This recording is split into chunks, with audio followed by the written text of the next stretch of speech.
Hello there. Today we're going to be talking about how you keep the magic smoke inside your quadcopter.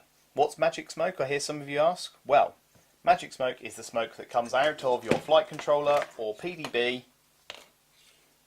if you short any of the connections. Basically it's its final hurrah, and from that point onwards 90% of the time it is completely broken. I have blown up one flight controller in my time because I was an idiot. But I have now learned a few things that I do to make sure that that doesn't happen or is less likely to happen. First thing I did was I made sure I had a multimeter, and that allows me to check the connectivity in the system and make sure that I've not got any shorts that I can easily find. And the next thing is I use a smoke stopper. Now a smoke stopper is very straightforward. Basically you put your battery in one end, you plug your quadcopter into the other end, the grounds are linked to the grounds, the lives are joined by a light bulb, and what this does is it provides a level of resistance between the battery and your quadcopter that means that if there is a short it won't blow up the flight controller and release the magic smoke. So I use this quite a lot. I also use this to decharge batteries, so I have a little short that I've created and effectively I plug that in and I can then plug that battery in and that will turn the light on, and what that means is that will now decharge that battery to oblivion.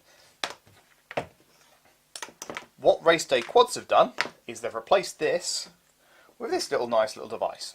Now this little device is basically does all the same functions as the thing that I've made, but in a much smaller and more efficient package. Basically it has a little resistor in here.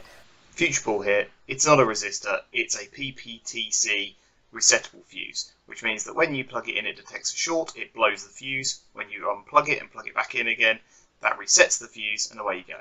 Back to Idiot Paul. If I plug this in to a quadcopter, like so, I then plug my battery in, you will see a little green light comes on. That little green light there tells me everything is okay, or as okay as it can possibly be. Right, so if I now take my short here, my shorted version, and I plug my battery in, that's no longer got a green light in it. Now it will be either a green light, a dim light, or a slowly flashing light. If it's any one of those things, you have a short in your quadcopter. I'm just going to unplug that.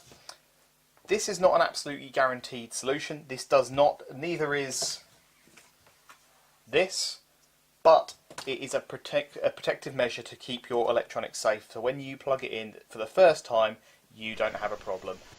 You can pick one of these up from HobbyRc in the UK for about £5. You can pick one up from Raceday Quads in America for about $7. They do an XT30 version, and I don't think that's bad value for protecting your quad.